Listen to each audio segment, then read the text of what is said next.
سلام تعنا هبلنا تخطاتلتي أقسماويان مراخة بحفاش AMN نزي ساعات تتسنادو زيناتات إنه كلمات أندغندي ندبتاتينا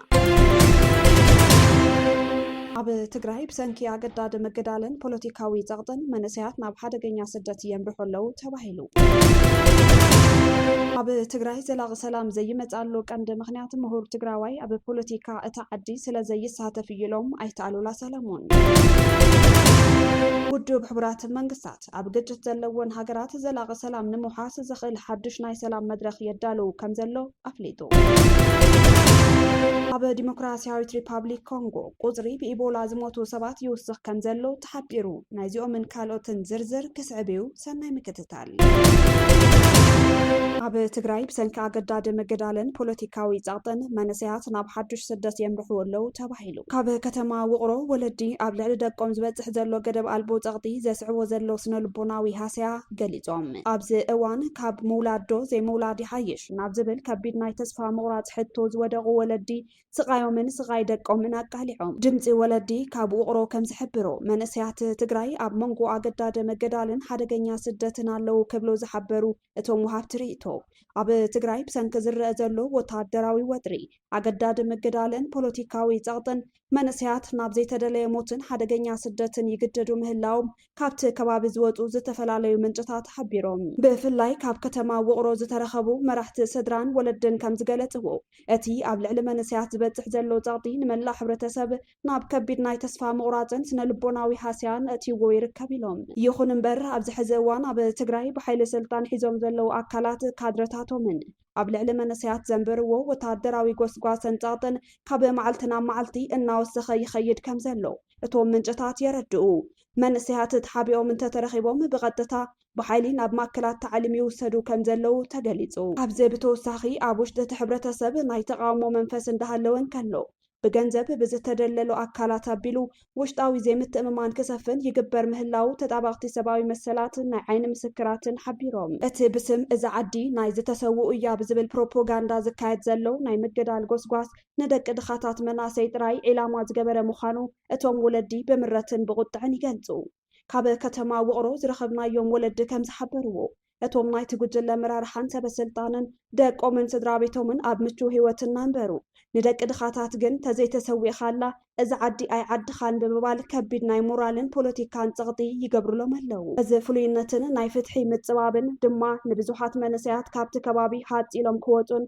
ناب حدقنيا وتعدراوي ويناي سدت مقد كاتون زقدد عبي مخنيات كوينلو بتوسخون أتي ناب سدت نمملات زفتن زلو منسي أبو سناوسن عفار بعدوغات أكالاتنا تحفسه ناب ناي تعليم ماكلات كاتو يقبر مهلاو اتوم منجتات الرقاقيزوم اتوم ناب سدت نموصا زفتنو زلو مناسيات بأكالات زدتان تتحيزوم ناب سينا برخا ناب موتوكوان ناخدكمس نمنتاي زي تقادلو زبل ناي زلفان تسفا ناي مغراتن قالات كم زسامعو يقلزو ازي كونتات زي أبلع لولد زفترو زلو سنو البوناوي حاسيا أزوي كبير مخانيوم زي تفلالي وقنات زحبرو بزوحات ولدي أبز إوانزي بسنكتهم مررت كونتات أبز إوانزي كاب مولادو زي مولادي حيش نابزبل كبيد ناي تسفا مغرات حتو وديغم يركبو ولدي وليدوم كند زحقوسو تجراي وليد كات حزن اللعد خوينا الله بمبال نتاب تجراي زلو ناي محبراون بوليتيكاون عطبو بمرتن بحزنن قليتهمو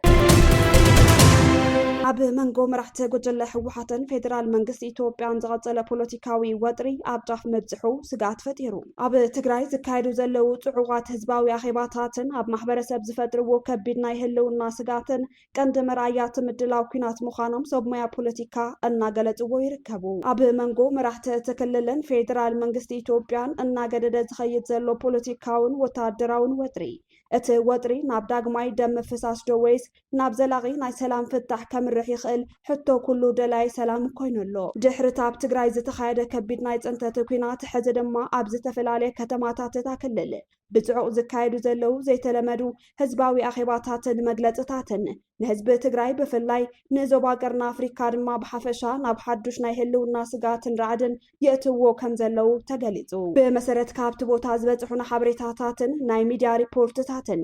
ኣብ መንጎ መራሕቲ ክልል ትግራይን ፌደራል መንግስቲ ኢትዮጵያን ዘሎ ፖለቲካውን ወታደራውን ወጥሪ ኣብ ዝለዓለ ብራኸ ኣብ ዝበፅሐሉ ዘሎ እዋን ኣብ ዝተፈላለያ ከተማታት ትግራይ ብላዕለዎት መራሕቲ ህወሓት ዝምርሑ ብወፍሪ ዝተቃነዩ ፅዑቃት ህዝባዊ ኣኼባታት ምክያዶም ቀፂሎም ኣለው። እዚ ኩነታት እዚ ነቲ ዞባ ናብ ካልእ ዘይተደለየ ናይ ግጭት ጫፍ ክወስዶ ይኽእል እዩ ዝብል ከቢድ ስክፍታ ኣብ ማሕበረሰብ ዓብይ ስጋት ፈጢሩ ከም ዘሎ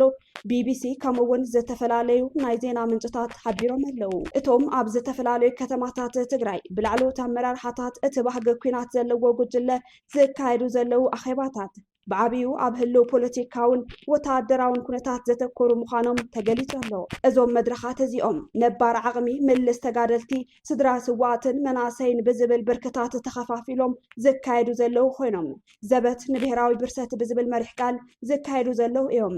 ይኹን እምበር እቲ መሪሕ ቃል ንባዕሉ ናይ ራዕዲ ትርጉም ዘለዎ ኮይኑ መሊስናዶ ናብ ጥፋት ንኣቶ ኣለና ዝብል ከቢድ ስጋት ኣብ ማሕበረሰብ ከም ዘሕደረ ካብቲ ቦታ ዝበፅሑና ሓበሬታታት ይሕብሩ። ነቲ ምስ ማእኸላይ መንግስቲ ኢትዮጵያ እናዓመቆ ዝኸይድ ዘሎ ወጥሪ ዘጋድዱን ንስጋት ኩናት ዝደፍኡን ቃላትን ጭርሖታትን ኣብቶም ጉባኤታት ይስምዑ ምህላዎም ምንጭታትና ኣረጋጊፆም ኣለው።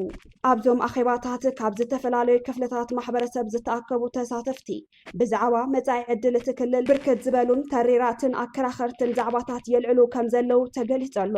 እዚ ወፍሪ ብፃዕቅን ክብደትን ዝካየድ ዘሎ ዘይተለመደ ኣኼባታት ኣብ መንጎ መራሕቲ እቲ ክልልን ፌደራል መንግስቲ ኢትዮጵያን ዘሎ ፖለቲካውን ወታደራውን ወጥሪ ኣብ ዝለዓለ ብራኸ ኣብ ዝበፅሕሉ ዘሎ እዋን ዝካየድ ዘሎ ምዃኑ ነቲ ኩነታት ዝያዳ ቃልቦ ክወሃቦ ገይሩ ኣሎ። ንፖለቲካዊ ምዕባለታት እቲ ክልልን ዞባ ቀርና ኣፍሪካን ብቐረባ ዝከታተሉ ተንተንቲ ከም ዝሓበርዎ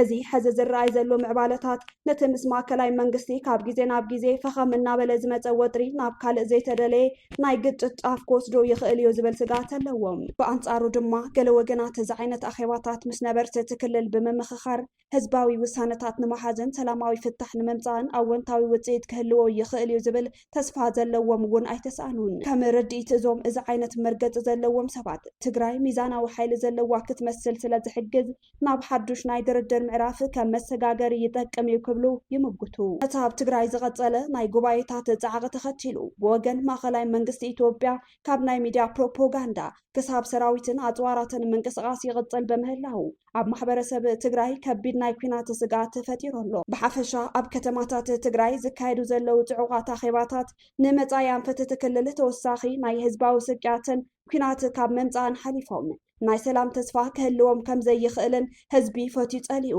ኣብ ዘይኣመናሉ ኩናት ክኣቱ ዝደፋፍኡን ምዃኖም ተሳተፍቲ እቶም መድረኻት በብእዋኑ ዘስምዕዎም ዘለው ናይ ተስፋ ምቑራፅ ፖለቲካዊ ብስጭታት የረድኡ። እዚ ወጥሪ እዚ ናብ ዳግማይ ደም ምፍሳስ ዶስ ወይስ ናብ ዘላቒ ናይ ሰላም ፍታሕ ከምርሕ ይኽእል ዝብል ሕቶ ድማ ናይ መጻኢ ኩነታት ዝምልሶ ዛዕባ ኮይኑ ኣሎ። ውድብ ሕቡራት መንግስታት ኣብ ግጭት ዘለዎን ሃገራት ዘላቒ ሰላም ንምውሓስ ዝኽእል ሓዱሽ ናይ ሰላም መድረኽ የዳሉ ከም ዘለው ኣፍሊጡ። እቲ መድረኽ ኣብ መንጎ ተገራጮቲ ወገናት ዘሎ ፍልልያት ብዘተን ምፍታሕ ሕፁፅ ናይ ዘተ ባይታ ከም ዝፈጥር ተገሊጹ። ነዚ ናይ ሰላም ንድፊ ንምድጋፍ ዝተፈላለየ ሃገራትን ኣህጉራውያን ውድባትን ድጋፋትን የረጋግፃ ከም ዘለዋ እቲ ትካል ኣፍሊጡ።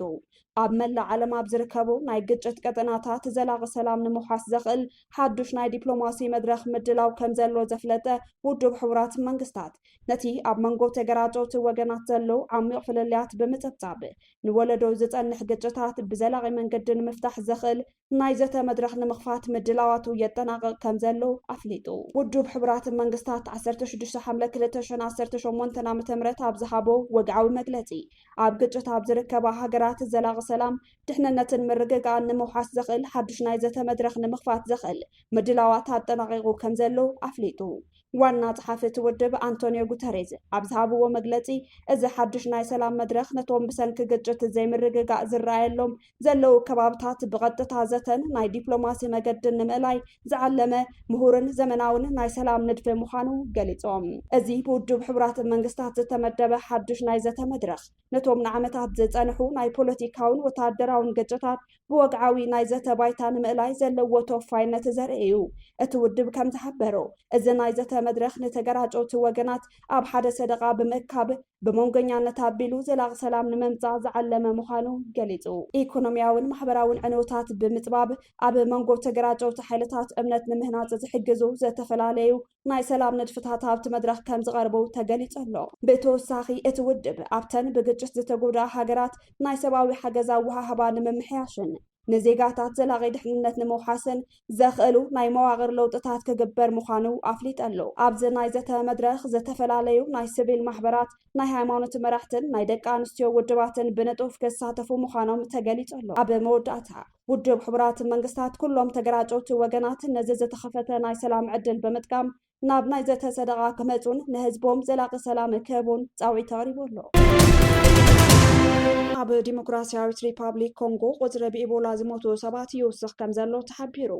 ኣብ ዲሞክራሲያዊት ሪፓብሊክ ኮንጎ ብሰንኪ ለበዳ ሕማም ኢቦላ ዝሞቱ ሰባት 1,000 ከም ዝሓለፈ ካብቲ ሃገር ዝወፁ መረዳእታታት ይሕብሩ ሰራሕተኛታት ጥዕና ነቲ ለበዳ ንምቁፅጻር ከቢድ ፃዕሪ ኣብ ዘካይድሉ ዘለው እዋን ብዕጡቋት ኣብ ልዕሊ ሕክምና ጣብያታት ዝፍጸሙ ዘለው መጥቃዕትታትን ሰፊሕ ሕፅረት ቀረባትን ነቲ ለበዳ ክሰፍሕ ይገብሩ ከም ዘለው ማዕከናት እቲ ሃገር ብ16 ሓምለ ዘዘርግሖ ሓበሬታ የረድእ ኣብ ዲሞክራሲያዊት ሪፓብሊክ ኮንጎ ቁፅሪ ብሕማም ኢቦላ ዝተለኸፉ ሰባት ናብ 2536 ከም ዝዓበየን ቁፅሪ ዝሞቱ እውን 1033 በፂሑ ከም ዘሎ ኢንስቲትዩት ህዝባዊ ጥዕና ኮንጎ ሓቢሩ ኣብ ኮንጎ መበል 17 ለበዳ ኢቦላ ኣብ ወርሒ ጉንበት እኳ እንተተኣወጀ እቲ ለበዳ ቅድሚ ሰሙናት ከም ዝጀመረ ግን ክኢላታት ይኣምኑ እቲ ለበዳ ብሰንኪ ቡንዱ ቢግዮ ዝበሃል ቫይረስ ዝመፀ ኮይኑ ክሳብ 400 መጠን ሞት ከም ዝተመዝገበን ዛጊድ ክታበት ዝበሃል ከም ዘይተረኸቦን ጸብጻባት ይሕብሩ ኣብ መወዳእታ በትንታነና ብንሪኦ ዛዕባ ክነብለኩም ኣብ ትግራይ ዘላቒ ሰላም ዘይመፀሉ ቀንዲ ምኽንያት ምሁር ትግራዋይ ኣብ ፖለቲካ ተዓዲ ስለ ዘይሳተፍ እዩ ኢሎም ኣይተ ኣሉላ ሰለሞን እቲ ምሁር ትግራዋይ ኣብ ፖለቲካ ትግራይ የለን ማለት እቲ ምሁር ብቅዲ እቲ ስርዓት ህወሓት ዝኣምነሉ ክቃነ ጥራሕ ስለ ዝግበር ምሁራዊ ትንታነን ብስለትን ተሓዊስዎ ናይ ሰላም መንገዲ ከይሕዝ ይገብሮ ድማ ይብሉ ኣብ ኩናት ጥራይ ዝኣምን ሓይሊ ንምሁራዊ ሓሳባትን ሰላምን ዘየደሊ ብምዃኑ ፀገማት ኣብ ክንዲ ብሓሳብን ብምሁራዊ ዘተን ዝኣምን ብሓይልን ብኩናትን ጥራይ ዝኣምን ጉጅላዊ ስርዓት ብምህላው እዩ ክብሉ ምስ ብራኸ ሸዋብ ዝገበርዎ ፃንሒት ገሊፆም ሓደ ሰላማውን ምዕብሉን ህዝቢ ንምህናፅ ናይ ምሁራን ተራ ብሳይነሳዊ ሓሳባት ዝምራሕ ዘተን ወሳኒ ምዃኑ ዝገለጹ ኣይተ ኣሉላ ብኩናት ጥራይ ኩሉ ነገር ክፈትሕ ዝደለ ተሓሳስባ መጻኢ ዕድል ትክልል ኣብ ዘይምቹ ኩነታት ከም ዘእቱ ብምግላጽ እንትቕጽሉ ዓቕሚ ኣብ ትግራይ ጠፊኡ ኣይኮነን መለስ ሕዚ ናይ መለስ ዓይነት ደረጃ እንተኾነ ልዕሊ እውን ብስሩ ንምፃእ ይከኣል ነይሩ ሕወሓት ብስሩ ዓቕሚ ዘለዎ ዝመሃር ተመሃረ ፍልጠት ዘለዎ ኮይኑ ግን ነቲ ናሃቶም ኩሉ ነገራት ዘይሰግድ ኖ ኣብ ዝበሃሉ ኖ ዝብል ወራጅ ዝበሃሉሉ ወራጅ ዝብል ሰብ ይፈትው ወይ ተቕሊልካ ኦል ኦር ነን ያ ባይዞ ሕወሓት ወይ ተቕሊልካ እሙም ኮይንካ ተቕሊልካ ተኣቱ ወይ ከዓ 1% ተጉድል ኮይንካ ችድ ፀላኢ ኢኻ እዩ ባንዳ ኢኻ ፀላኢ ኢኻ ገለ ኢኻ